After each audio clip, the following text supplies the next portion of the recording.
Eita, nós ajeita o microfone aí, vamos lá. Breno, a gente vai falar sobre interface? Vamos sim, vamos lá. Hoje a gente vai falar um pouquinho sobre interface, beleza? A gente precisa entender sobre esse assunto porque dentro de projetos referentes a desenvolvimento, seja ele mobile, web ou qualquer um outro, as interfaces são partes desse projeto que tem uma importância extrema, gigantesca dentro de todo o contexto, beleza? Então antes que a gente comece a falar de uma maneira um pouco mais aprofundada sobre interface, vamos entender o que é isso na verdade. Então basicamente uma interface é uma superfície voltada para gerar interação entre usuário e computador. Muita gente conhece uma expressão chamada interação humano-computador, que é uma expressão utilizada para se remeter ao objetivo de uma interface gráfica, voltada para aplicações de maneira geral. Então vamos imaginar o seguinte, digamos que eu estivesse utilizando o meu celular, beleza? Eu vou pegar ele aqui só para ficar mais fácil da gente entender. E dentro do meu celular eu tenho alguns aplicativos, obviamente, assim como qualquer celular que a gente possa utilizar atualmente. E um dos aplicativos que eu gosto bastante é o Spotify, eu adoro ouvir música por ele. E uma coisa muito básica que a gente consegue fazer lá dentro do aplicativo do Spotify é simplesmente escolher uma música, dar o play nela e começar a escutar. Só que a gente consegue fazer isso porque dentro desse aplicativo, dessa aplicação, existe uma interface que otimiza todo esse processo. Agora tenta imaginar como que a gente faria isso sem ter o auxílio de uma interface, mostrando pra gente onde que tá cada elemento que a gente precisa interagir para executar o objetivo que a gente deseja atingir. Tenta imaginar como seria esse cenário e depois você comenta aí qual que seria a solução, beleza?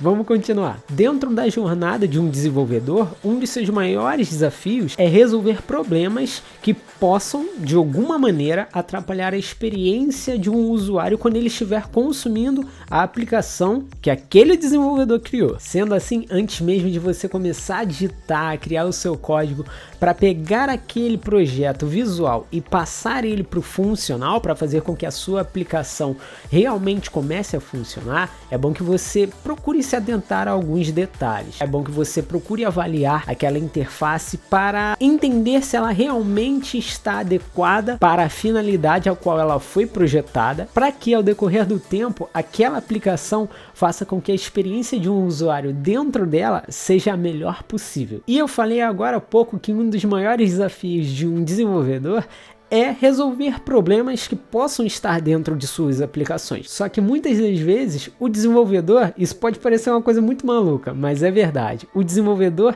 ele acaba deixando passar alguns probleminhas e cara, isso é uma coisa que só quem passou por essa experiência consegue entender. Porque muitas das vezes um problema acaba passando sem que ele seja notado. Isso é uma coisa muito comum de acontecer. Só que para evitar que isso aconteça, é bom que a gente procure fazer uma coisinha que muita gente não faz, que é pensar como o usuário, pensar como consumidor. Como assim? Antes que a gente divulgue aquela aplicação, é bom que a gente realize o maior número de testes possíveis. É bom que a gente pegue aquela aplicação e vire ela de ponta cabeça. Porque o usuário sempre vai encontrar um problema onde o desenvolvedor não viu. Porque é o usuário que consome aquela aplicação com maior frequência. Então ele vai acabar de uma forma ou outra encontrando um probleminha aqui e ali que vai acabar atrapalhando a experiência dele dentro daquela aplicação. Então é bom que antes de você divulgar essa aplicação que você esteja criando, você realize o maior número de testes possíveis. E é bom que você não realize esses testes sozinhos, porque o desenvolvedor ele já entende como que aquela aplicação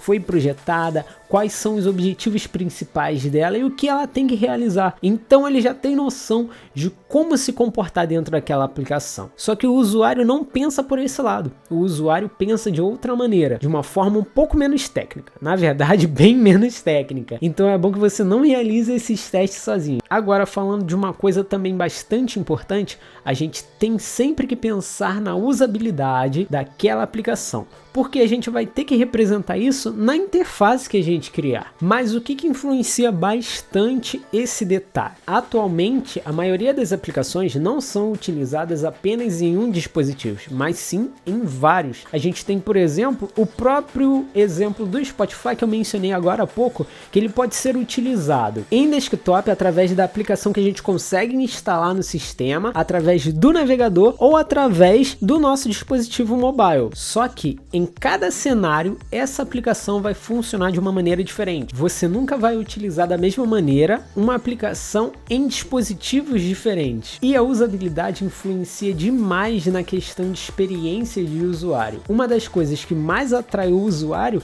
é a sua experiência dentro de uma determinada aplicação. Então é por isso que a gente deve sempre se atentar, e quando estiver avaliando ou criando uma interface, a gente deve prestar atenção nos detalhes, em como que aquela interface vai influenciar a usabilidade de um usuário dentro de um determinado dispositivo. E dentro desse processo de criação de interfaces, uma coisa que auxilia bastante o fluxo de trabalho são as tendências de design, e são coisas que a gente nunca deve esquecer. Por quê? As tendências de design são padrões de criação gráfica com o intuito de otimizar a experiência de um usuário, e elas carregam conceitos e técnicas que, quando aplicados em um determinado projeto, maximizam as chances de aprovação de um usuário. Só que lembre-se sempre, as tendências de design são feitas para o usuário, não para o desenvolvedor. Então tenha sempre em mente que as tendências de design são utilizadas para sempre pensar na navegação do usuário dentro daquela aplicação. Só que não acaba por aí. O último ponto que eu queria mencionar aqui é sobre padrões de desenvolvimento, que são limitações atreladas à dimensão de um projeto. Mas como assim? O que eles fazem? Como todo mundo sabe,